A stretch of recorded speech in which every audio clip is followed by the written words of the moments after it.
আমি ডক্টর শাশ্বতী দত্ত আবার আমি আপনাদের সামনে উপস্থিত হয়েছি ইগনোর স্বয়ংপ্রভা লাইভ ক্লাসে আপনাদের কিছু বলবো বলে এই BHIC 104 ইউনিট 2 সম্পর্কে।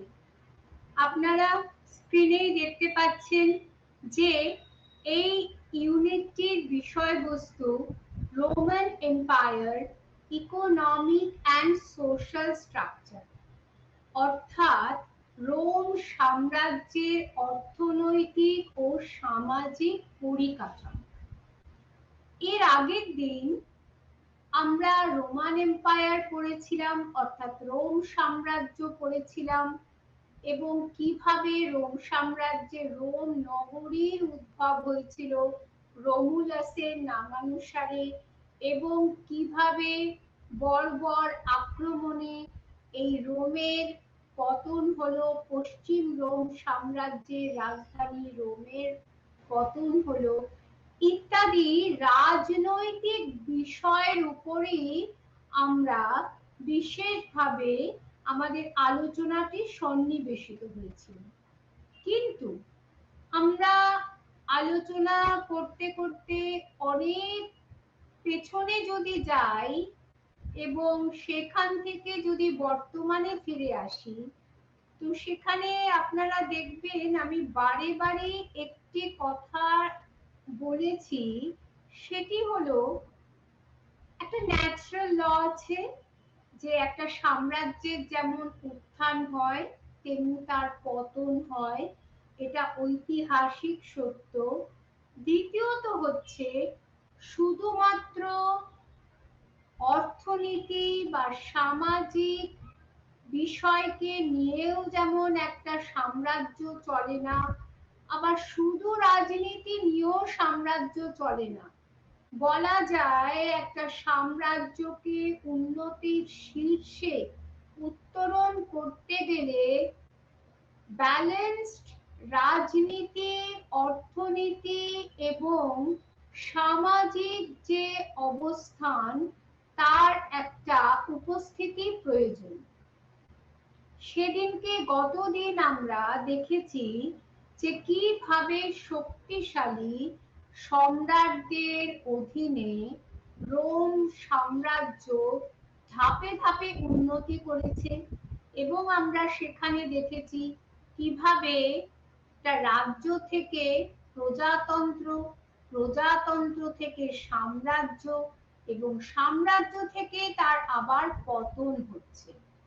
তাহলে এই যে আগের দিনের আলোচনার সঙ্গে আজকের আলোচনার কিন্তু অত্যন্ত সাযুজ্য আছে এবং একটা সংযোগ আছে। কারণ এই যে আগের দিন আমি যে সকল রোমান সাম্রাজ্যের যে বলশালী সম্রাটদের কথা, তার আগে তাদের যে রাজাদের কথা আলোচনা করেছি, কিংবা প্রজাতান্ত্রিক পরিকাঠামোয় যে একটা রাজনৈতিক ইনস্টিটিউশন গুলো ছিল, তারপরে সেই প্রজাতন্ত্রের পতন ঘটিয়ে যে সাম্রাজ্যের আবার সূচনা হয়েছে, সেই যে বিস্তৃত যে পর্যায়গুলি, সেই পর্যায়ে যিনি প্রতিভু ছিলেন বা নেতা হিসাবে যাকে কেন্দ্র করে এই সময়কার ইতিহাস এগিয়েছে, তারা কি করেছিলেন, তারা কি কি ইনিশিয়েটিভ নিয়েছিলেন রোম সাম্রাজ্যের অর্থনৈতিক রিকনস্ট্রাকশন বা পুনর্গঠনের জন্য এবং সমাজকে বাঁধতে তারা কি কি আইন করেছিলেন, সেই সব কিছুই কিন্তু এই আজকের ইউনিটে আলোচনা হয়েছে। সেই কারণেই আপনারা দেখবেন যে আগের ইউনিটের বেশ কিছুটা অংশ এই ইউনিটেও আলোচিত হয়েছে।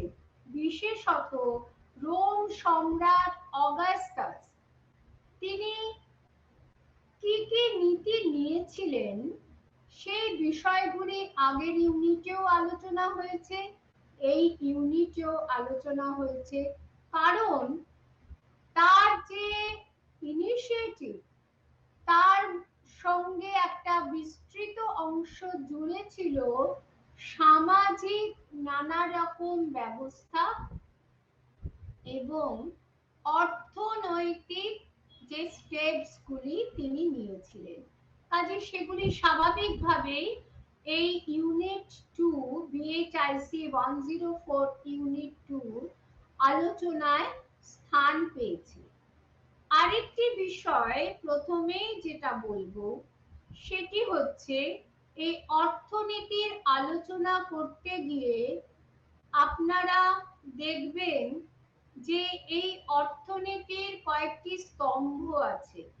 প্রথম যেটা কাঠামোর যে স্তম্ভটা বা পিলার অর্থাৎ বেসিক, সেই বেসটা হচ্ছে কৃষি, যেটা অবশ্যম্ভাবী রূপে সমস্ত বিভিন্ন রাজনৈতিক বা আলোচনার মধ্যেই আপনারা দেখেছেন।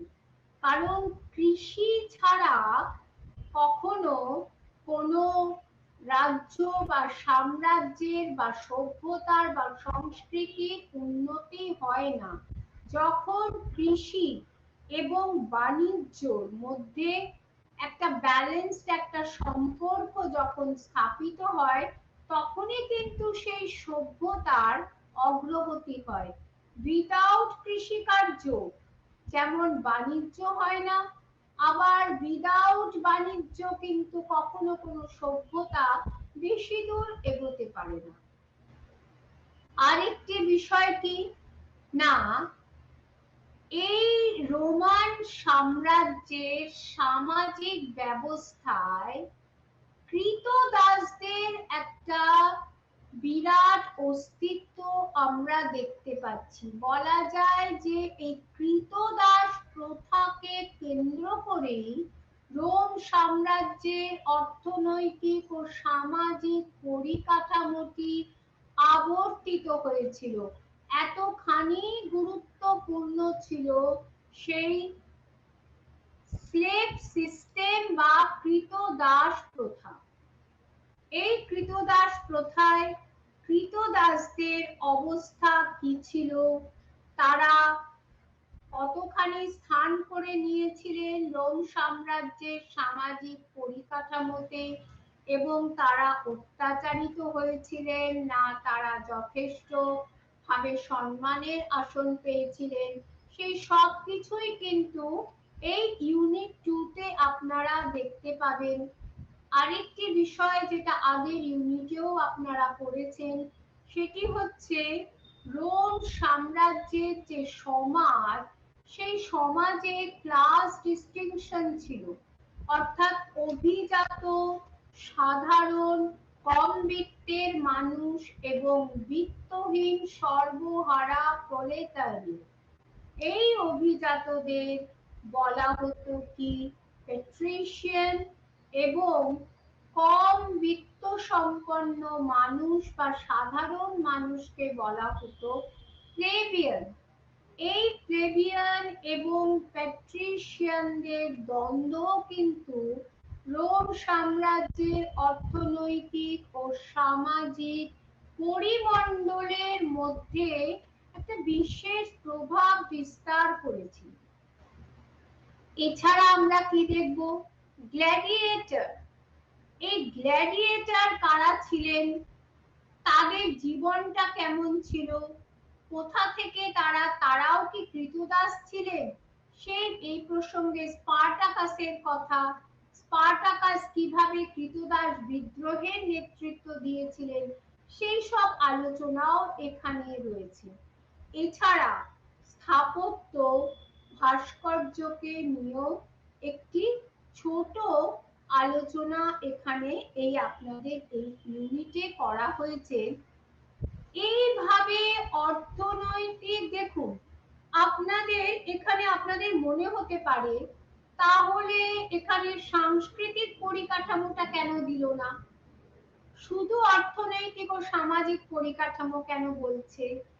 এই যে স্থাপত্য ভাস্কর্য তো সাংস্কৃতিক কাঠামোর মধ্যে রয়েছে না। এই যে সংস্কৃতি, এই সংস্কৃতি তো সমাজেরই একটা অঙ্গ। তাহলে এই সামাজিক সংস্কৃতি, এই সংস্কৃতির সঙ্গে আবার ধর্মের একটা অঙ্গাঙ্গি সম্পর্ক আছে। তাহলে আমি যদি ইন ডেপথ সমাজে স্টাডি করি, তবে আমি কখনোই সংস্কৃতিকে বাদ দিয়ে সেই সমাজকে আলোচনা করতে পারবো না। কারণ এই সমাজে যারা বাস করে তাদের মানসিকতা কতখানি আলোকপ্রাপ্ত, কতখানি রুচিশীল তারা, তারই কিন্তু প্রমাণ লুকিয়ে আছে সাহিত্য, স্থাপত্য এবং ভাস্কর্যের মধ্যে। সেই কারণেই অর্থনৈতিক ও সামাজিক পরিকাঠামোর মধ্যেই স্থাপত্য ভাস্কর্য সম্পর্কে আলোচনা করা হয়েছে। তবে যেহেতু হাইলাইট করা হয়েছে স্লেভ ব্যবস্থার উপর, কিভাবে এই স্লেভ ব্যবস্থা অর্থনীতি, সামাজিক পরিকাঠামোকে বিশেষভাবে প্রভাবিত করেছিল, তার কৃষি, তার বাণিজ্য, পেট্রিশিয়ান প্লিবিয়ানদের দ্বন্দ্ব এবং অভিজাতরা কিভাবে স্লেভদেরকে তারা তাদের সঙ্গে তারা বিহেভ করতেন, তাদেরকে কিভাবে তারা নীতিগতভাবে কোন দৃষ্টিতে তারা দেখতেন, ইত্যাদি আলোচনা এখানে সন্নিবেশিত, অধিক মাত্রায় সন্নিবেশিত হয়েছে বলেই অর্থনৈতিক ও সামাজিক এই কথাটির উপর জোর দেওয়া হয়েছে। তাহলে দেখুন, একটা সামান্য আলোচনা করার মধ্যে কতখানি ক্ল্যারিফিকেশনের মধ্যে রয়েছে। যথারীতি আমি ম্যাপটা দিয়েছি, কারণ যে রোমটি কিভাবে ইটালিকে কেন্দ্র করে রোম গড়ে উঠেছিল, এবং আগের দিন আমি বলেছিলাম মধ্য ইটালি থেকে শুরু করে কি করে সমগ্র ইটালি পেনিনসুলার সে জয় করেছিল, এবং ল্যাটিনিয়াম সমভূমি থেকে উদ্ভব, এবং এর মধ্যে গ্রিক সংস্কৃতির এট্রুসিয়ানরা এই ইটালিরই একটি উপজাতি ছিল, এবং এই এট্রুসিয়ান এবং গ্রিক সংস্কৃতির প্রভাব কিন্তু বারে বারে আমরা এই রোমের স্থাপত্য ভাস্কর্যের মধ্যে আমরা দেখতে পাবো, যে গোটা ভূমধ্য সাগরকে কেন্দ্র করে, যে এই যে ভূমধ্য সাগরকে কেন্দ্র করে কি করে এই রোম সাম্রাজ্য গড়ে উঠেছিল। তার মধ্যে গ্রিসের অবদান আছে, ইটালির অবদান আছে। তাহলে আমাদের আলোচনার বিষয় আমি কিন্তু অনেকটাই আলোচনা করে দিলাম, যে সমাজ ও অর্থনীতি প্রধান, এবং কৃতদাসদের ভূমিকা, আর কি করে ধাপে ধাপে এই সমাজ ও অর্থনীতির রূপান্তর হয়েছে, প্লাস শিল্পকলা, স্থাপত্য। তাহলে এই যে অর্থনীতি আমরা শুরু করছি কোথা থেকে? না, প্রজাতন্ত্রের যুগ থেকে। তাহলে আগের দিন আমরা কি পড়েছি, যে রাজারা শুরুতে, রাজারা 7 জন রাজা রাজত্ব করেছিলেন। ফাউন্ডার কিং ছিলেন রোমুলাস। 509 খ্রিস্টপূর্বাব্দে প্রজাতন্ত্রের প্রতিষ্ঠা হয়। এই প্রজাতন্ত্রের যুগে অর্থনীতিটা কেমন ছিল না, ভূমি ছিল মূল স্তম্ভ।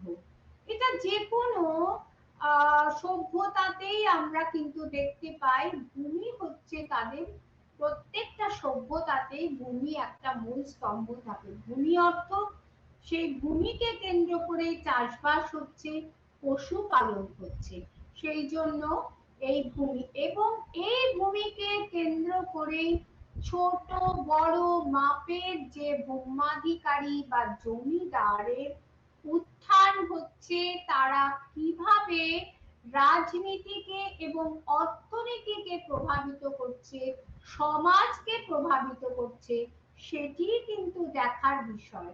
কারণ এই যে ভূমি, এই ভূমির যে ভূমিদার বা জমিদার বা ভূমাধিকারী, তাদের মধ্যেই কিন্তু এই কৃতদাস ক্রয়ের একটা ট্রেন্ড আমরা দেখেছি। তাহলে প্রথমেই ছিল ভূমিকে কেন্দ্র করে অর্থাৎ চাষবাস, এরপরেই আসছে শিল্প বাণিজ্য এবং কারিগরি অর্থাৎ হস্তশিল্প, পটারি মেকিং ইত্যাদি বিষয়গুলি। এবং কৃষির মধ্যে দেখা যাচ্ছে খাদ্যশস্য তারা উৎপাদন করছে, জলপাই দ্রাক্ষার বিস্তীর্ণ অঞ্চলে চাষ হচ্ছে, আর পশুপালনের মধ্যে ভেড়া, ঘোড়া ও অন্যান্য গবাদি পশু তারা পালন করছে। তাহলে প্রথম স্থান কাকে দেওয়া হচ্ছে? কৃষিকে। দ্বিতীয় স্থান কাকে দেওয়া হচ্ছে? শিল্প বাণিজ্য ও কারিগরি বা হস্তশিল্পকে। দেখুন এই যে ফার্ম হাউসের ছবি একটা আমি তুলে ধরেছি এখানে, কি বিস্তীর্ণ এলাকা জুড়ে ফার্ম হাউস গুলো গড়ে উঠেছিল এবং পাশাপাশি যে বাণিজ্য জাহাজ, যে জাহাজে করে তারা বাণিজ্য করতে যেত, সেই তার ইমপ্রেশনও একটা এখানে দিয়েছি। আর চাষাবাদ ছাড়াও তারা কি করছে? ম্যানুফ্যাকচারিং অর্থাৎ যে কোনো জিনিসকে তৈরি করা, সেটা কোনো মেটালিক হতে পারে, কোনো মাটি দিয়ে কোনো কিছু অর্থাৎ পটারি হতে পারে, যে কোনো বা মানুষের দৈনন্দিন জীবনের জন্য যা যা সামগ্রী প্রয়োজন সেগুলো প্রস্তুত করা, অভিজাতরা যে সমস্ত বিলাসবহুল সামগ্রী ব্যবহার করত সেগুলো তৈরি করা, এই ম্যানুফ্যাকচারিং বা প্রস্তুত যে সিস্টেমটা তার মধ্যে জড়িত আছে। কিন্তু এই ম্যানুফ্যাকচারিংটা যে লার্জ স্কেলে হতো তা কিন্তু না, ক্ষুদ্র পরিসরে অর্থাৎ যেমন যেমন প্রয়োজন হতো সেই রকম ভাবে তৈরি হতো। এবং অভিজাত শ্রেণীর দৈনন্দিন প্রয়োজনের দিকে লক্ষ্য রেখে কিন্তু এই ম্যানুফ্যাকচারিং কাজগুলো হতো, অর্থাৎ তাদের বিলাসিতার সামগ্রী প্রস্তুত করা হতো। আর যেহেতু এক্ষুনি বললাম বাণিজ্য ছিল সেকেন্ড ক্যাটাগরির গুরুত্ব পেত, তাই সমাজে বণিকদের কিন্তু স্থান অতখানি গুরুত্বপূর্ণ ছিল না, সেকেন্ড ক্যাটাগরির সিটিজেন ছিলেন তারা। আর এই যে লেনদেন হতো অর্থাৎ বাণিজ্য হতো, যদিও সেখানে টাকার অস্তিত্ব অর্থাৎ মানিটারি সিস্টেমের অস্তিত্ব আমরা দেখেছি, কিন্তু যখন জনপ্রিয় কি ছিল? লেনদেন হতো অর্থাৎ যে কমিউনিকেশন হচ্ছে, কমার্শিয়াল যে কমিউনিকেশন হচ্ছে, সেখানে আমরা দেখতে পাচ্ছি ব্রোঞ্জ, ব্রোঞ্জের ব্যবহার বিশেষ গুরুত্বপূর্ণ। অর্থাৎ তুমি যতখানি জিনিস নিচ্ছ সেইটি তার মাপের ব্রোঞ্জ তোমাকে সেই ব্যক্তিকে দিতে হবে। তুমি যার কাছ থেকে আমি ক্রেতা, সে বিক্রেতা, অর্থাৎ বিক্রেতাকে সেই পরিমাণ ওজনে ব্রোঞ্জটি দিতে হবে। আর বাণিজ্য কোন পথে বেশি হতো?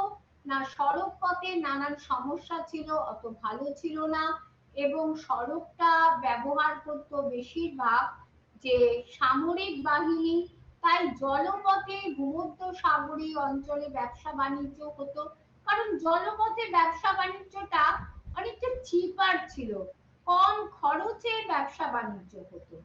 আর কি? খনি শিল্প, বিভিন্ন শিল্পের মধ্যে খনি শিল্প রোমের সব থেকে বৃহৎ শিল্প ছিল। এই খনি থেকে যে সমস্ত ধাতু পাওয়া যেত তা দিয়ে ধাতুর তৈরি উপকরণ এবং অস্ত্র শস্ত্র, কারণ সৈন্য তখন তো যুদ্ধ বিগ্রহ লেগেই থাকতো, কাজে অস্ত্র শস্ত্র তৈরিতে এই ধাতু কাজে লাগতো। দেখুন যে আমি মেটালিক উপকরণ এবং অস্ত্র শস্ত্রের দুটো ইমপ্রেশন তুলে ধরেছি। আর কি? যে গোলা বারুদ, এই যে সম্রাট অগাস্টাসের কথা যে আমি বললাম, যেটা আগের ইউনিটে সম্রাট অগাস্টাস সম্পর্কে আপনারা অনেক কিছু পড়েছেন, সে তার সময় তিনি প্রযুক্তির দিকে এত উন্নতি মানে এত বেশি নজর দিয়েছিলেন যে কৃষির প্রযুক্তির উন্নতি হয়, গোলা বারুদ তৈরির প্রযুক্তির যথেষ্ট উন্নতি হয়। তাই কৃষির ক্ষেত্রে কোনো কিছু খাদ্যশস্য উৎপাদনের ক্ষেত্রে বা যে কোনো খাদ্য তৈরির ক্ষেত্রে, তারপরে সামগ্রী তৈরির ক্ষেত্রে নানান রকম যন্ত্রপাতি ব্যবহার হতো, যেমন স্ক্রু প্রেস। এই যন্ত্রটির ব্যবহার হতো তেল উৎপাদনের জন্য, তার অনেক উন্নতি হয়। নিডিং মেশিন রুটি তৈরি করতে কাজে লাগতো, সেটারও সেই প্রযুক্তির উন্নতি হয়। এবং গ্লাসের যে কাঁচের পাত্র তৈরি হতো, সেই কাঁচের পাত্র তৈরি করতে একটা মেথড হচ্ছে গ্লাস ব্লোয়িং। সেই গ্লাস ব্লোয়িং এর মাধ্যমে কাঁচের পাত্র তৈরির যে প্রযুক্তি, তারও উন্নতি হয়। তাছাড়া এই সম্রাটের রাজত্বকালে ডোসিয়ান রাজ্য অর্থাৎ আধুনিক রোমানিয়া রাজ্য জয় করা হয় এবং এই রোমানিয়ার যে অর্থনীতির প্রাণ কেন্দ্র ছিল তার স্বর্ণখনি, সেই স্বর্ণখনিও কিন্তু রোমের হাতে এসে যায়। দেখুন যে মেশিনটার কথা বললাম, যে স্ক্রু প্রেস মেশিন, যেখান থেকে কি করে তেল নির্যাস, তেল নির্গত করা, অর্থাৎ তেল তৈরি বার হতো। এবং এই দেখুন আরো নানান রকম যারা এই যে ফার্মিং এর সঙ্গে যুক্ত, তারাও কিন্তু কত রকম ভাবে তারা কৃষি কার্যেও কিন্তু তারা অনেক রকম প্রযুক্তি ব্যবহার করছে। সেই প্রযুক্তিগুলোর যথেষ্ট উন্নতি হওয়ার কারণেই কৃষির উন্নতি হয়েছিল। আর অগাস্টাসের কথা আমরা আগের দিনও পড়েছি, তিনি তার কঠোর শাসনে রোমে শান্তি শৃঙ্খলা প্রতিষ্ঠা করেছিলেন। এবং স্বাভাবিকভাবে শান্তি শৃঙ্খলা প্রতিষ্ঠিত হলে কি হয়, অর্থনীতির উন্নতি হয়, সমাজের উন্নতি হয় এবং স্থাপত্য, ভাস্কর্য, সাহিত্য সবকিছুর উন্নতি হয়। কারণ ওই যে আমি একবার বলেছিলাম, ক্ষুধার রাজ্যে পৃথিবী গদ্যময়, পূর্ণিমার চাঁদ যেন ঝলসানো রুটি। আমার পেট যদি ভর্তি থাকে, উদর যদি পূর্ণ থাকে, তবেই তো মানুষ তার মাথা ঠান্ডা করে কোনো ক্রিয়েটিভ কাজে মন দিতে পারে। কাজে আর ব্যবসায়ীরা এই শান্তি শৃঙ্খলা থাকলে তবেই তারা মন দিয়ে তারা বিজনেস করতে পারবে এবং তারা যত ব্যবসাকে উন্নতি করবে, তত সেই রাজস্ব সরকারের ঘরে আসবে, তার কোষাগার পূর্ণ হবে। তাহলে তিনি কি করেছিলেন, আগের দিন আমরা বলেছি শুল্কের, অর্থাৎ যে সমস্ত টোল ট্যাক্স দিতে হতো, তিনি সেই টোল ট্যাক্স গুলো অনেক সিম্পল করে দিয়েছিলেন। তার ফলে শুল্কের বোঝা কমেছিল, বাণিজ্যের উন্নতি হয়েছিল। জলদস্যুদের তিনি উপদ্রব বন্ধ করেছিলেন, তাদের অত্যাচার বন্ধের জন্য বিশেষ ব্যবস্থা নিয়েছিলেন। ফলে বণিকরা নিরুপদ্রবে বাণিজ্য করতে পারত। মুদ্রা ব্যবস্থা কিন্তু অর্থনীতির অত্যন্ত গুরুত্বপূর্ণ একটা বিষয়। সেই মুদ্রার তিনি উন্নতি করেছিলেন, ব্যবস্থার সংস্কার। দেখুন অগাস্টাসের একটা মুদ্রার ইমপ্রেশন দিয়েছি, অগাস্টাসের ইমপ্রেশন দিয়েছি। এই যে এর ফলে, তার এই ব্যবস্থার ফলে একদিকে বাণিজ্যের উন্নতি, কৃষির উন্নতি, ম্যানুফ্যাকচারিং ব্যবস্থা উন্নতি হয়েছে। কিন্তু তখনও পর্যন্ত যে সাধারণের জন্য কোনো বাজার ছিল না বলে এই বাজারটা ছিল ধনীদের হাতে কুক্ষিগত। কাজে যা যা উন্নত সামগ্রী আসছে তার লাভ একমাত্র এই এলিট শ্রেণী বা সম্ভ্রান্ত শ্রেণীদের হাতেই সেগুলো সীমাবদ্ধ ছিল। আর আগের দিনও বলেছিলাম যে সরকারি গৃহ নির্মাণের বৃহৎ প্রকল্প নিয়েছিলেন বলে বহু মানুষের কর্মসংস্থান হয়েছিল। এই গৃহর মধ্যে আমরা কি দেখছি, মার্সেলাসের theatre hall, senate house, Curia Julia এবং অনেক কৃত্রিম জল প্রণালী তিনি তৈরি করেছিলেন, অ্যাকোয়াডাক্ট, যেমন জুলিয়া, ভার্গো, আলসোকটিভা ইত্যাদি। এই দেখুন জল প্রণালী, এর মধ্যে দিয়ে যে ড্রেনেজ সিস্টেমটা কত সুন্দর হয়েছিল। এই যে সেনেট হাউস এবং দেখুন এই যে এক্ষুনি বললাম মার্সেলাসের থিয়েটার হল, তার একটা ইমপ্রেশন, আপনার কি বৃহৎ এই থিয়েটার হল ইমপ্রেশন দেখতে পাচ্ছেন। এবারে যেটা আমি প্রথমেই বলেছিলাম, কৃতদাস প্রথা, এই রোমান অর্থনীতির অপরিহার্য অঙ্গ কৃতদাস প্রথা এবং তাকে কেন্দ্র করেই আবর্তিত হয়েছিল অর্থনীতি। যদিও কৃতদাস ছাড়াও আরো কিছু কিছু যে সমস্ত শ্রমিকরা ছিল, কারিগর ছিল, যারা চাষবাস করতো বা অন্যান্য কাজে নিযুক্ত থাকতো। এদের মধ্যে স্বাধীন যে কিছু প্রজা তারা ছিলেন, বা কোনো কোনো প্রজা ছিলেন যারা ধনীদের উপর নির্ভরশীল ছিলেন। আবার এক শ্রেণীর মানুষ তারা কারিগর, তারা শহরে বাস করতেন। তাহলে স্বাধীন প্রজা, পরনির্ভরশীল প্রজা এবং শহুরে কারিগর, এরা তো ছিলই, পাশাপাশি কৃতদাসরা ছিল কিন্তু একটা গুরুত্বপূর্ণ অঙ্গ। আর এবার রোমান অর্থনীতি, যে বারবারই অর্থনীতির কথা আমরা পড়ছি, কারণ অর্থনীতি হচ্ছে সাম্রাজ্যের একটা প্রাণ। এই অর্থনীতি যখন সবার মধ্যে সমানভাবে বন্টিত হয়, যে সোশ্যালিজমের যে কথা, তখনই কিন্তু সকল শ্রেণীর মানুষই খুশি থাকে, সুখী থাকে। কিন্তু এখানে বেশি পরিমাণ অর্থ অভিজাতদের মধ্যে কুক্ষিগত হয়েছিল, এবং সেই অর্থকে কাজে লাগিয়ে তারা কৃতদাস কিনত, কৃতদাস ক্রয় করত, এবং এইভাবে কৃতদাস প্রথা উত্তরোত্তর বৃদ্ধি পাচ্ছে। এবং এই কৃতদাসরা শহরেও যেমন কাজে লাগতো, নানা রকম ব্রিজ নির্মাণের ক্ষেত্রে, ফ্যাক্টরি তৈরিতে, সড়ক নির্মাণে, এবং এই যে সরকারি যে সমস্ত গৃহ প্রকল্প সেখানে কাজে দিত। প্লাস তারা গ্রামে চাষবাস বা প্রভুর যে সমস্ত বিলাগুলো সেখানে কাজ ইত্যাদি বিভিন্ন কাজে তারা লাগত।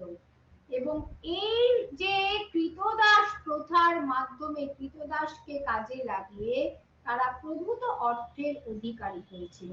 আর এই কৃতদাসরাই কিন্তু শহর ও গ্রামের অর্থনীতির মধ্যে একটা সেতু রচনা করত। আর কি হলো, যে এই যে এতক্ষণ যে প্রজাতন্ত্রের কথা বলছি, এই প্রজাতন্ত্রের শেষ দিকেই কিন্তু এই কৃতদাস প্রথা বৃদ্ধি পেয়েছিল, যা বাণিজ্য, শিল্প, কৃষিকে প্রভাবিত করেছিল। এবং কোনো কোনো ঐতিহাসিকের মতে যে রোমে যা কারিগর ছিলেন তাদের প্রায় 90% কৃতদাস ছিলেন। তাহলে বাকিরা কোথায় গেল? স্বাধীন কি কোনো কারিগর ছিলেন না? স্বাধীন কি শ্রমিক ছিলেন না? তাহলে হঠাৎ 90% কৃতদাস, 10% সব স্বাধীন শ্রমিক, কেন এত বৃদ্ধি পাচ্ছে কৃতদাস? এর পেছনে ঐতিহাসিকরা যে কারণ দেখেছেন, তারা কি বলছেন, অবিরাম সেই সময় যুদ্ধ বিগ্রহ চলতো, সেই সমস্ত যুদ্ধ বন্দীদের তারা নিয়ে এসে তারা কৃতদাস করত, এবং কৃতদাস করে তাদেরকে দিয়ে অমানুষিক তারা পরিশ্রম করাতো, তাদের অত্যাচার করত। এছাড়া যুদ্ধ করতে গিয়ে বিজিত রাজ্য থেকে যেসব লুণ্ঠিত দ্রব্য তারা নিয়ে আসতো, সেগুলো তারা নিজেদের কাছে কুক্ষিগত করত, এবং সেই অর্থ দিয়ে তারা বিপুল ভূসম্পত্তি তৈরি করত। এবং এই ভূসম্পত্তি তৈরি করত প্রচুর জমিদারি, এবং এই জমিদারি তৈরি করার ফলে কি হতো, সেখানে তাদের তো কাজের জন্য তাদের বিশেষ শ্রমিক দরকার। তো সেই শ্রমিক কোথা থেকে পাবে? কৃষকদের, যে স্বাধীন কৃষকদের, সেই স্বাধীন কৃষকের অভাব দেখা দিল। কেন অভাব দেখা দিল? এর আগের দিন আমি বলেছি কৃষকরা যুদ্ধে যেতেন, তারপরে যুদ্ধ থেকে ফিরে এসে তারা দেখতেন যে তাদের জমি জমা এই সমস্ত অভিজাতরা তারা নিয়ে নিয়েছে। এর ফলে তারা ভূমিহীন হয়ে পড়তেন, এবং এই ভূমিহীন কৃষকরা নিদারুণ আর্থিক দুর্দশার সম্মুখীন হয়ে কর্মের সংস্থানে তারা শহরে চলে যেতেন, এবং তার ফলে সমস্ত চাপটা শহরের উপর পড়তো, এবং ধীরে ধীরে শহরে একটা বাজার অর্থনীতির সৃষ্টি হচ্ছে।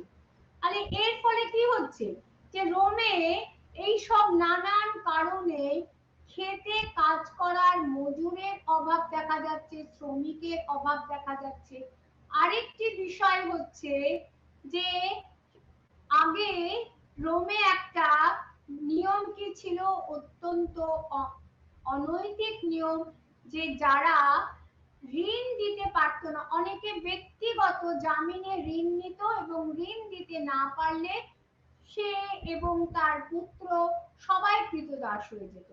কিন্তু আইন করে যখন এই কৃতদাসত্ব বন্ধ করা হয় তখন কি হচ্ছে, সেখানেও একটা দাস বা শ্রমিকের অভাব দেখা যাচ্ছে। এইরকম যখন একটা শূন্য স্থান বা ভ্যাকিউম তৈরি হচ্ছে, তখন যে দলে দলে সমস্ত যাদেরকে ধরে নিয়ে এসেছে বিজিত রাজ্য থেকে বন্দীদের, তাদেরকে কৃতদাসের কাজে লাগিয়ে দেওয়া হচ্ছে। তো এই যে তারা বিশাল সম্পত্তি করেছিল এই ভূম্যাধিকারীরা বা অভিজাতরা, সেই তখন এই ভূখণ্ডগুলিতে ভূসম্পত্তিতে কৃষকদের তারা কাজে লাগাচ্ছে। আর এই ভূম্যাধিকারীদের মধ্যে একটা বিশেষভাবে একটা উৎসাহ বৃদ্ধি পাচ্ছে আরো ভূমি ক্রয়ে। কারণ কি না, চাষবাস পশুপালনের বিষয়টি গুরুত্ব পাচ্ছে এবং উন্নত প্রযুক্তি যেহেতু আবিষ্কার হয়েছে, তার জন্য চাষের কাজ আরো ভালো হচ্ছে, পশুপালনের বিষয়টি আরো ভালো হচ্ছে। তাই তারা এর থেকে অতিরিক্ত অর্থ পাওয়ার জন্য বারংবার একের পর এক তারা ভূমি ক্রয় করে যাচ্ছে। এবং সেখানে তারা কি করছে, বাজারে যেটা জরুরি অর্থাৎ কমার্শিয়াল ক্রপ, তারা জলপাই, দ্রাক্ষা, মদ প্রভৃতি উৎপাদন করছে খাদ্যশস্যের পরিবর্তে। তার এরপরে আমরা কি দেখছি যে তাহলে কি হচ্ছে, আমরা কিভাবে এইসব কৃতদাস আসছে না, যুদ্ধ জয় শেষে যুদ্ধবন্দীদের কাজে লাগিয়ে তাদের ভূমিদাস বা কৃতদাসে পরিণত করে তাদেরকে দিয়ে শ্রম করাচ্ছে। এর ফলে তাদের আর শ্রমিকের কোনো সরবরাহের অভাব হচ্ছে না। আর এই যে এত বড় বড় ভূসম্পত্তি তারা তৈরি করছে, এর প্রধান যে অক্সিজেনটা কারা দিচ্ছে, কৃতদাসরা। এতে কেন্দ্র করে গ্রামীণ ভূসম্পত্তি বা ল্যাটিফান্ডিয়া গড়ে উঠছে এবং দেশের বিস্তীর্ণ অঞ্চলে ল্যাটিফান্ডিয়া ছড়িয়ে থাকতো। যারা এই ভূসম্পত্তি তৈরি করত তাদের ল্যাটিফান্ডিস্ট বলে। এবং এই ভূমি যে ভূখণ্ডে একটা তাদের কতগুলো ভিলা বা জমিদারি বা বলুন যে দুর্গের মতন কিছু আকৃতি গৃহ তারা নির্মাণ করতেন এই ভিলাগুলোতে। এই ভিলাতে তারা বসবাস করতেন এবং এই ভিলাকে কেন্দ্র করে এই ভূসম্পত্তি গড়ে উঠত। আর এই জমিদারিতে কৃতদাস তারা তো সবসময় দেখতে পারতেন না, বিভিন্ন জায়গায় ছড়িয়ে ছিল ল্যাটিফান্ডিয়া, যে কৃতদাসকে তদারকির জন্য কিছু লোক তারা নিযুক্ত করত, সেই তারাও কিন্তু কৃতদাস ছিল। এই ধরনের অফিসার, কৃতদাস অফিসারদের বলা হতো বেইলিফ অফিসার। দেখুন এই যে ল্যাটিফান্ডিয়া। আর এই যে কৃতদাস প্রথায় আমি একটু কি বললাম, উন্নত প্রযুক্তির কারণে কৃতদাস প্রথাটা আরো গুরুত্ব পাচ্ছে, কারণ তারা আরো বেশি করে ভূসম্পত্তি ক্রয় করছে। এবং এই যে প্রযুক্তির উন্নতি হচ্ছে না, তাতে খুব তাড়াতাড়ি নানান রকম কাজ হয়ে যাচ্ছে সহজে। এবং খাদ্যশস্য গুঁড়ো করার রোটারি মিল, তারপর রোটেশন ব্যবস্থা, অর্থাৎ দুটো একটা জমির উপর বেশি চাপ না দিয়ে সেই জমিটা, সেই চাষটা, পরের চাষটা আরেকটি জমিতে করে আগের জমিটাকে কিছুদিনের জন্য রেস্ট দেওয়া। এই দেখুন এখানে রোটারি মিলের একটা আমি তুলে ধরেছি, দেখে অনেকটা কি লাগছে, আমাদের এখানকার মিক্সির মতন বা গ্রাইন্ডারের মতন লাগছে। তাছাড়া গাছগাছালি বা বটানি সম্পর্কে জ্ঞান, সেটাও উন্নতি হচ্ছে, কৃতদাস মানে কৃষির ব্যবস্থাকে উন্নত করছে।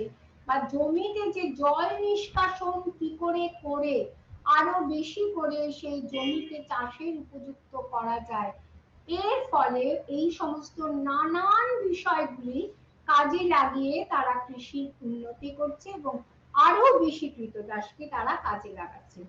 কিন্তু এটা তো এক শ্রেণীর ঐতিহাসিকদের মত, কিন্তু অপর শ্রেণীর ঐতিহাসিকরা বলছেন না, কৃতদাস প্রথায় কিন্তু প্রযুক্তির উন্নতি বা ইনোভেশন অত সেভাবে হয়নি, বরঞ্চ নানান রকম সমস্যাই তৈরি হচ্ছে। কি সমস্যা না, কৃতদাসদের উপর অতিরিক্ত নির্ভরশীলতা, অনেক সময় যখন কৃতদাসদের মধ্যে ক্ষোভ দেখা দিয়েছে, তখন উৎপাদনের গতিকে মন্দ করে দিয়েছে, কমে গেছে। আর কি দেখুন, রোমান সম্রাট ট্রাজান ৯৮ থেকে ১১৭ খ্রিস্টাব্দের মধ্যে তিনি রুল করেছিলেন রোমে। তার সময় সাম্রাজ্যের যে ফ্রন্টিয়ারকে ক্লোজ করে দেওয়া, বন্ধ করে দেওয়ার একটা নীতি নেওয়া হয়েছিল। তাহলে যদি সেখানে যুদ্ধই যদি সেখানে ওখানে বন্ধ থাকে, তাহলে বা ওই ফ্রন্টিয়ারটা যদি বন্ধ হয়ে যায়, যুদ্ধ না হলে তো কৃতদাস সরবরাহ এমনিতেই কমে যাবে, কারণ যুদ্ধের মাধ্যমেই তো কৃতদাস সরবরাহ হতো।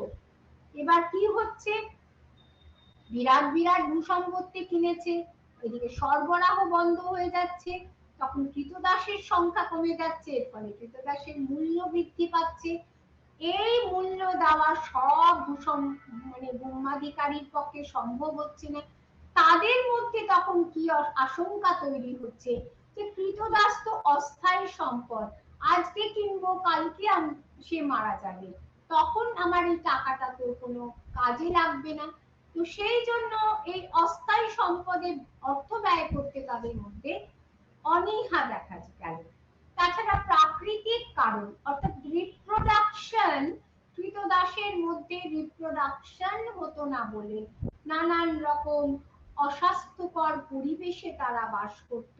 তাই নারী এবং পুরুষ কৃতদাসের যে রিপ্রোডাকশন, সেটা না হওয়ার কারণে কৃতদাসের সংখ্যা আস্তে আস্তে ভবিষ্যতে হ্রাস পাচ্ছে। এই অবস্থা যখন পরিস্থিতি এমন দাঁড়ালো যে কোনো স্লেভ ওনার তারা স্লেভ ব্রিডিং পর্যন্ত শুরু করলেন, যাতে এই কৃতদাসের সংখ্যা বাড়ানো যায়। তাহলে আমরা দেখতে পাচ্ছি কৃতদাস ব্যবস্থার একটা অবনমন বা ক্ষয়িষ্ণু হয়ে যাচ্ছে। এই অবস্থা কারণটা আরেকটা বিষয় আছে। আমি তো এতগুলো কারণ বললাম, যে যুদ্ধ বন্ধ হয়ে যাচ্ছে, কৃতদাসের সরবরাহ কমছে, এইটা তো একটা কারণ। তারপরে প্রযুক্তিগত কারণে তাদের মধ্যে বিক্ষোভ দেখা দিলে একটা স্লথ গতি আসছে। এর পাশাপাশি আমরা দেখতে পাচ্ছি যে কিছু কিছু স্বাধীন শ্রমিক বা স্বাধীন মানুষ, তারাও কিন্তু এই যে ভূমাধিকারী বা স্লেভ ওনারদের বা যারা ভূমাধিকারী যারা স্লেভ রাখতেন, লালন পালন করতেন, তাদের অধীনে থেকে শ্রমদানের উৎসাহ প্রকাশ করছেন তারা। তার মানে কি, একটা সাবস্টিটিউট তৈরি হয়ে যাচ্ছে।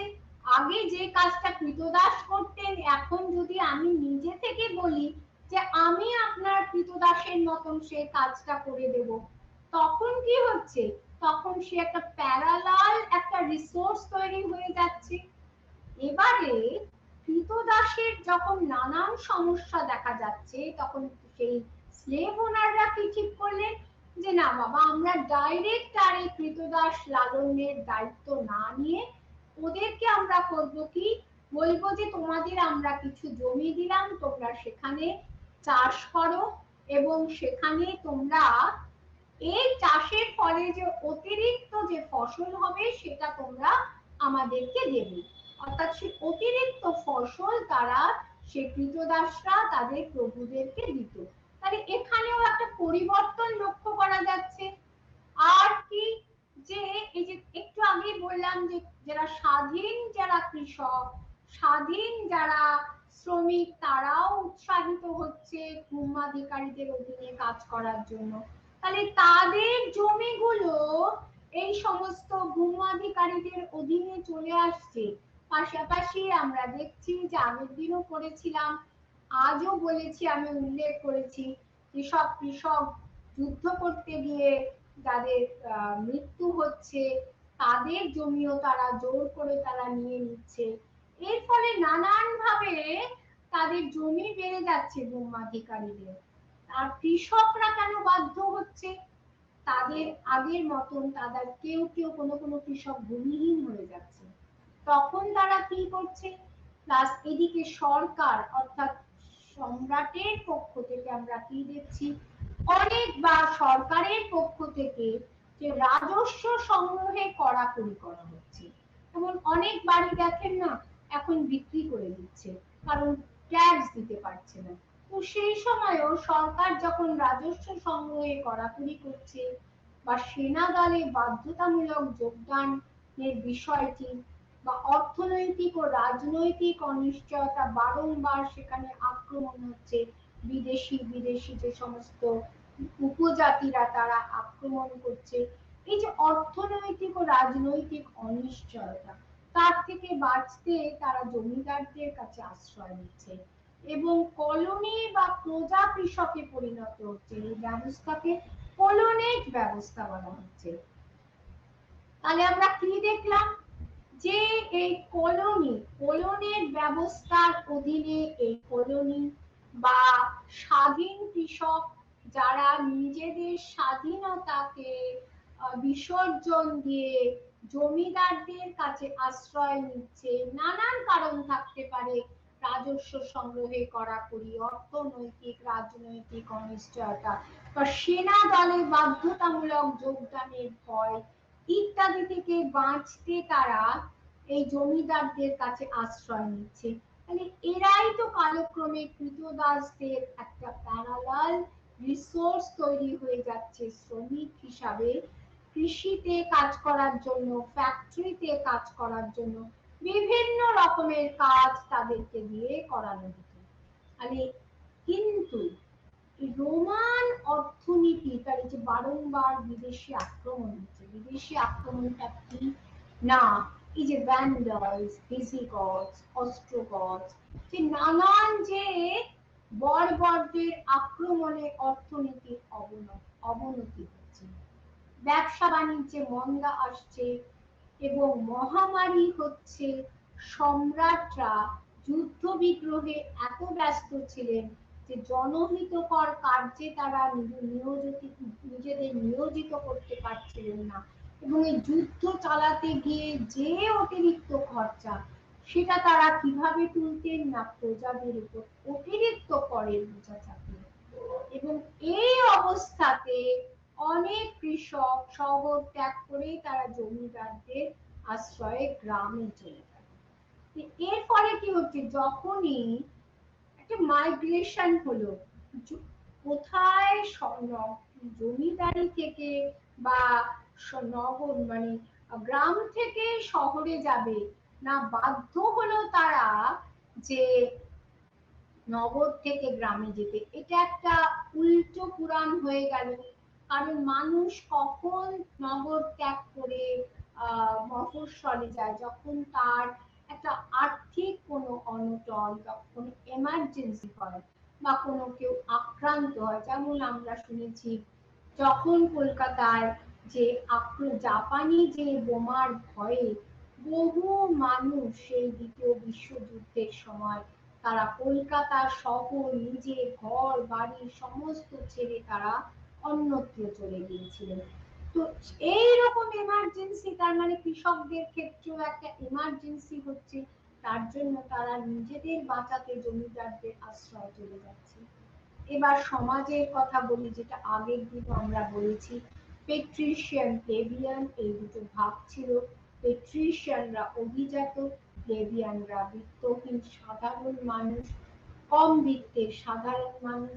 এই পেট্রিশিয়ানদের সেনেটে একটা বিরাট রাজনৈতিক শক্তি ছিল, যেটা প্লেবিয়ানদের অত ছিল না, এবং সরকারি দপ্তর, সেনেটের অভ্যন্তরে সব জায়গা তাদের প্রবেশাধিকার ছিল এবং তাদের সামাজিক মর্যাদাও অনেক বেশি ছিল। পেট্রিশিয়ান প্লেবিয়ানে যে আমি একটা চার্ট করে দিয়েছি। আর কি, প্লেবিয়ানদের মধ্যে আর পেট্রিশিয়ানদের মধ্যে বৈবাহিক সম্বন্ধ হতো না, কারণ এরা ছিল অভিজাত, এরা অনভিজাত।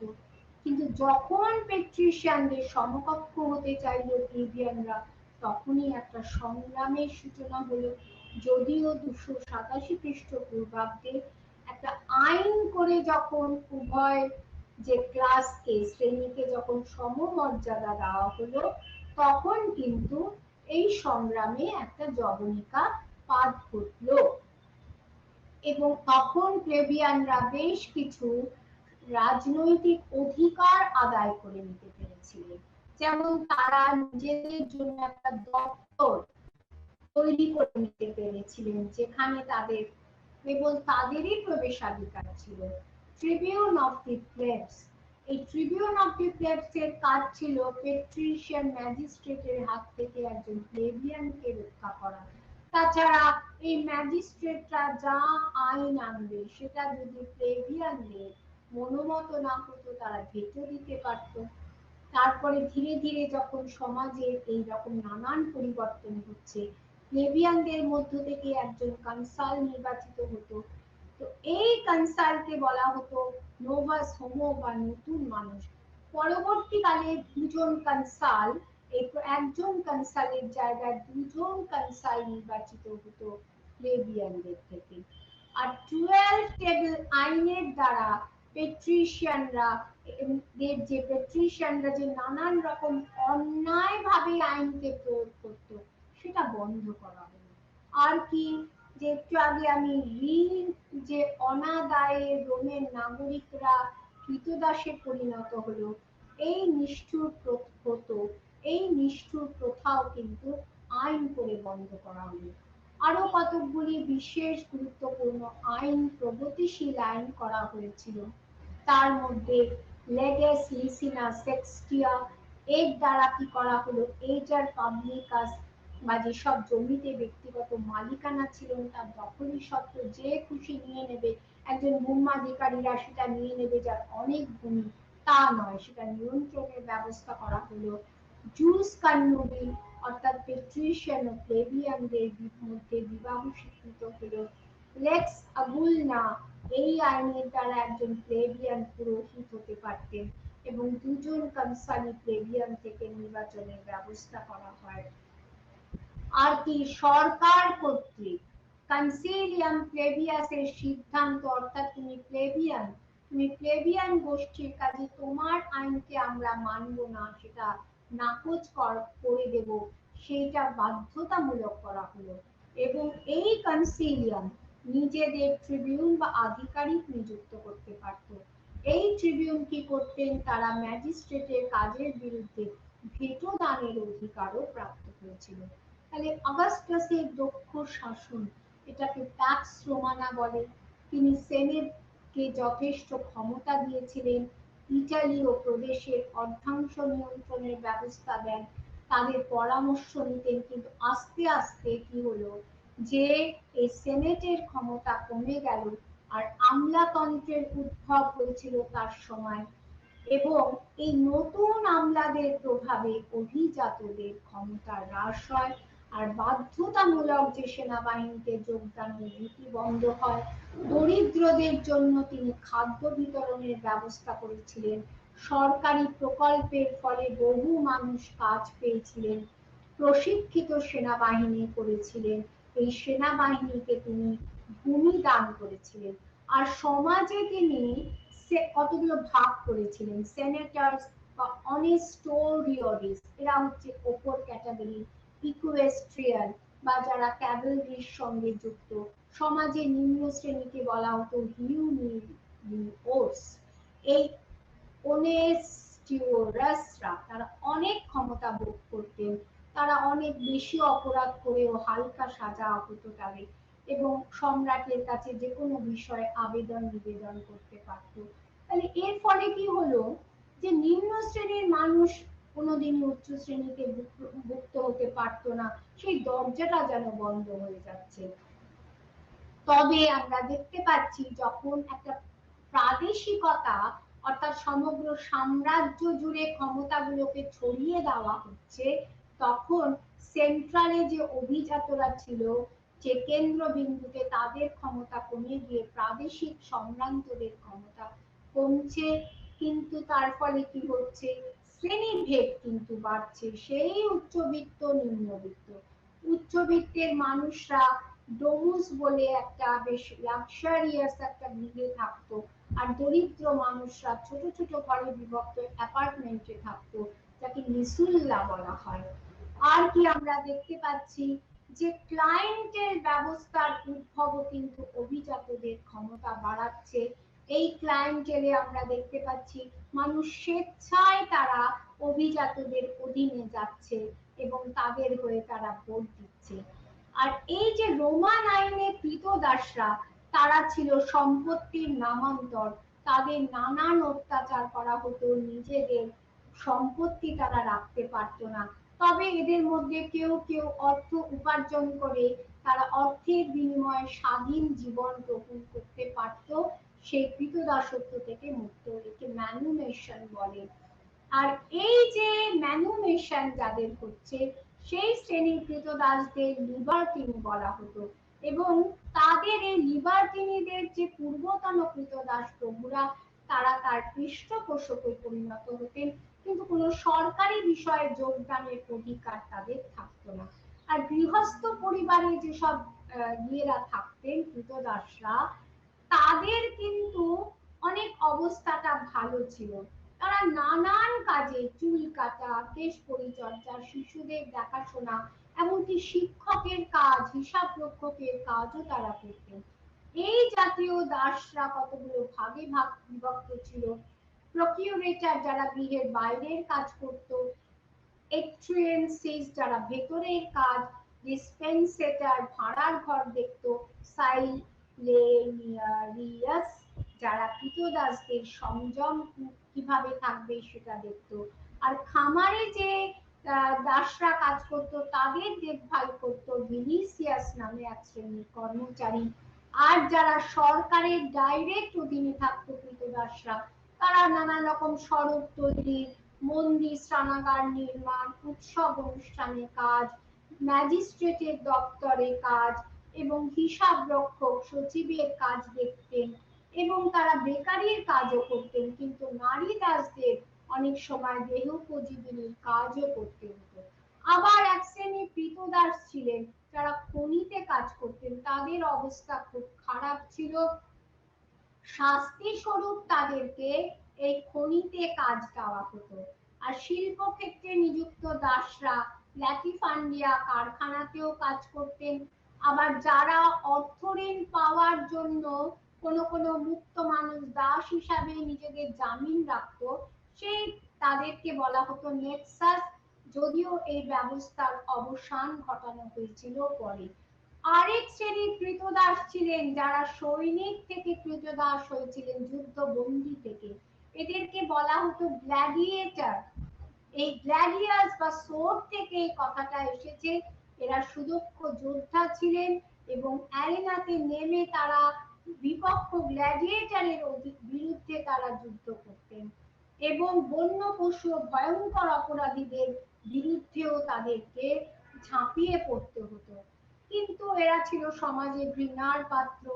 এই দাসদের মধ্যে এক শ্রেণীর ছিল ডেডিটিসি, যারা কোনোদিন স্বাধীন নাগরিকত্ব ফিরে পেত না। এটা তাদের একটা শাস্তির স্বরূপ ছিল এবং তাদের বাধ্যতামূলক ভাবে পানিশমেন্ট হিসেবে তাদের গ্ল্যাডিয়েটরের কাজে নিযুক্ত করা হতো। অর্থাৎ এই গ্ল্যাডিয়েটরের জীবনের কিন্তু কোনো মূল্য ছিল না, যখন তখন তাদের জীবন যেতে পারত। এবং এইভাবে আমরা দেখতে পাচ্ছি যে স্পার্টাকাস বলে এক ব্যক্তি, তিনি সৈনিক থেকে যুদ্ধবন্দী হয়ে গ্ল্যাডিয়েটর হয়েছিলেন এবং ইতিহাসে স্পার্টাকাস বিখ্যাত হয়ে রয়েছেন। তিনি ৭৩ থেকে ৭১ খ্রিস্টপূর্বাব্দে দাস বিদ্রোহের নেতৃত্ব দিয়েছিলেন। এই দাস বিদ্রোহ বা সার্ভাইল ওয়ার তিনটে হয়েছিল, ১৩৫ থেকে ১৩২, ১০৪ থেকে ১০০ এবং ৭৩ থেকে ৭১ খ্রিস্টপূর্বাব্দে। কিভাবে স্পার্টাকাসকে হত্যা করা হচ্ছে। চিত্রকলায় এট্রুস্কানদের প্রভাব প্রথম দিকে আমরা দেখেছি এবং ল্যান্ডস্কেপ আঁকা হতো। এই ল্যান্ডস্কেপ অপূর্ব, ল্যান্ডস্কেপের মধ্যে থেকে রোমান চিত্রকলার নিদর্শন পাওয়া যায়। আর এই চিত্রকলার মধ্যে ফ্রাস্ট্রেশন বা একটা ইনফ্রাস্ট্রেশন বা একটা কঠিন আবরণ দেখতে পেয়েছি আমরা। এবং তার এটি হচ্ছে রোমান চিত্রশৈলীর একটা বৈশিষ্ট্য। এই রীতিতে কি করা হতো, রঙিন মার্বেলের সঙ্গে সাজুজ্য রেখে বাড়ির দেয়ালকে চিত্রিত করা হতো এবং বাড়ির ভেতরে চিত্র সজ্জায় কিন্তু গাছপালা, পশু পাখি, পাহাড়, ঝর্ণা, এই সমস্ত চিত্র অঙ্কিত করা হতো। আর মোজাইকের ব্যবহার ছিল, যেমন অপাস টেসেলাটাম, অপাস সেকটিলে, অপাস ভার্মিকুলেটাম, এবং কিউবিক্যাল ছিল এই মোজাইকের সাইজ, এবং বসিয়ে বসিয়ে এইগুলো তৈরি করা হতো। দেখুন এই যে মোজাইকের যে চিত্রশৈলী স্টাইল। আর ভাস্কর্যের ক্ষেত্রে আমরা কি দেখছি, প্রথম দিকে ধ্রুপদী ভাস্কর্য, অর্থাৎ তার গায়ে কোনো বস্ত্র থাকতো না এবং যে ড্রেপারটা খুব সুন্দরভাবে কুঞ্চিত ছিল। কিন্তু পরবর্তীকালে আমরা দেখতে পাচ্ছি যে তার মধ্যে কেশ সজ্জা, শ্মশ্রু সজ্জার পারিপাট্য আসছে। আর রিলিফ ভাস্কর্য আমরা দেখতে পাচ্ছি যেখানে রোমের বিজয় কাহিনীকে ফুটিয়ে তোলা হচ্ছে। এটি অনবদ্য নিদর্শন। দেখুন একজন পুরুষ ভাস্কর্যের নিদর্শন, যে মার্কাস অরেলিয়াস, দেখুন কিভাবে তার যে শ্মশ্রু অপূর্ব তুলে ধরা হয়েছে এবং যে তার কুঞ্চিত কেশ। আর কি একজন একটি নারী মূর্তি ভাস্কর্যের ক্ষেত্রে তার প্রত্যেকটা যে চুলের হেয়ার স্টাইল, তার যে পোশাকের স্টাইল, তার যে হাতের যে পেলাবতা, সবকিছুর মধ্যেই কিন্তু আমরা ভাস্কর্যের উৎকর্ষ দেখতে পাচ্ছি। তাহলে চিত্রকলা স্থাপত্যের ভাস্কর্যের ক্ষেত্রেও যেমন এট্রুস্কানদের একটা প্রভাব পাচ্ছি, স্থাপত্যের ক্ষেত্রেও পাচ্ছি। কিন্তু ধীরে ধীরে রোমানরা সেই প্রভাবকে কাটিয়ে উঠে স্বমহিমায় উদ্ভাসিত হয়েছিল। তাদের নাগরিক স্থাপত্য এবং অট্টালিকা প্রযুক্তি আজও বিশ্বায়ন উদ্রেক করে। তার মধ্যে আমরা প্যান্থিয়নের উল্লেখ করতে পারি। একটা ছোট খিলানের মধ্যে একটা গম্বুজ কিভাবে তারা তৈরি করেছিল, আজও বিস্ময়। তাছাড়া রোমক দেবদেবীর যে উপাসনা, যে মন্দির, শিল্পশৈলী নৈপুণ্যের প্রকাশ। আর রোমের নগরী সুপুর পরিকল্পনার বিষয়টি জানতে ডি আর্কিটেকচুরা এর নাম বিশেষ, এই যে বইটি, পুস্তকটির নাম বিশেষ উল্লেখযোগ্য, রচনা করেছিলেন মার্কাস ভিক্টরিয়াস পোলিও। এই স্থাপত্যের কয়েকটি নিদর্শন: পম্পেইতে ধনুকাকৃতি ছাদের ন্যায় খিলান স্নানাগার, কোলোসিয়াম, টিবোলিতে সম্রাট হাড্রিয়ানের ভিলা, সেপ্টেসিয়ান সেভেরাসের খিলানি অদ্ভুত একটা ধূপ ছায়া, মানে রোদ পড়ছে, ছায়া হচ্ছে, এরকম যে যখন রোদের সময় রোদ, তারপরে একদিকে ছায়া, একেবারে ডিস্টিংগুইশ করা যায়। এটা কিন্তু আমরা কোনারকে সূর্য মন্দিরে ধূপ ছায়ার খেলা দেখেছি। তাছাড়া রোমের ফ্ল্যাভিয়ান অ্যাম্পি থিয়েটার, যেটা কলোসিয়াম নামে পরিচিত, সম্রাট ট্রাজান, তিনি এই ট্রাজানের তৈরি ফোরাম, এই ফোরামের চারদিকে অট্টালিকার মাঝখানে উন্মুক্ত যে মঞ্চ, রুশিয়া যুদ্ধে জয়লাভ করে তিনি যে সম্পদ পেয়েছিলেন তা দিয়ে তিনি ফোরাম তৈরি করেন। রোম সম্রাট অগাস্টাসের প্যান্থিয়ন বা দেবতার মন্দিরের কথা তো বললামই। স্থাপত্যের ক্ষেত্রে আগ্নেয় শিলা বা তুফা ব্যবহার করা হতো। অসংখ্য থিয়েটার হল, জিমন্যাসিয়াম, পানশালা, এই দেখুন স্নানাগারের চিত্র, এই যে কলোসিয়ামের চিত্র, এবং যে মন্দিরের একটা ইমপ্রেশন আমি এখানে তুলে ধরেছি। আর এইটা হচ্ছে উন্মুক্ত অ্যাম্পি থিয়েটার, যেখানে থিয়েটার হতো। তাহলে এই যে এই যে ইউনিটের মধ্যে, আগের ইউনিটের মধ্যেও যেমন আমরা একটা ডাইভার্সিফাইড আলোচনা দেখেছি, বা কোনোটাই একরৈখিক নয়, সুন্দরভাবে একের পর এক যেমন আলোচনা করা হয়েছে, যেমন অর্থনীতির আলোচনা, সমাজের আলোচনা, এই অর্থনীতির ক্ষেত্রে কৃষি, বাণিজ্যের ভূমিকা এবং সেখানে কারিগরির ভূমিকা, এবং সমাজের ক্ষেত্রে এবং এই অর্থনীতি এবং সমাজ, সেখানে যে স্বাধীন কৃষকদের কি ভূমিকা, সেই স্বাধীন কৃষকরা কি করে নিজেদেরকে বিসর্জন দিচ্ছেন, তাদের যে স্বাধীনতা সেটা দেখেছি, পাশাপাশি স্লেভদের কথা দেখলাম। একই সঙ্গে স্থাপত্য ভাস্কর্যের ক্ষেত্রে যে রোম কিভাবে উন্নতির উৎকর্ষে উত্তরণ ঘটেছিল, তার জেনিতে উঠেছিল, সেই বিষয়টিও আমরা দেখতে পাচ্ছি। অপূর্ব আলোচনা এই ইউনিটে সন্নিবেশিত হয়েছে। এই বলে আমি আমার বক্তব্য এখানেই শেষ করছি।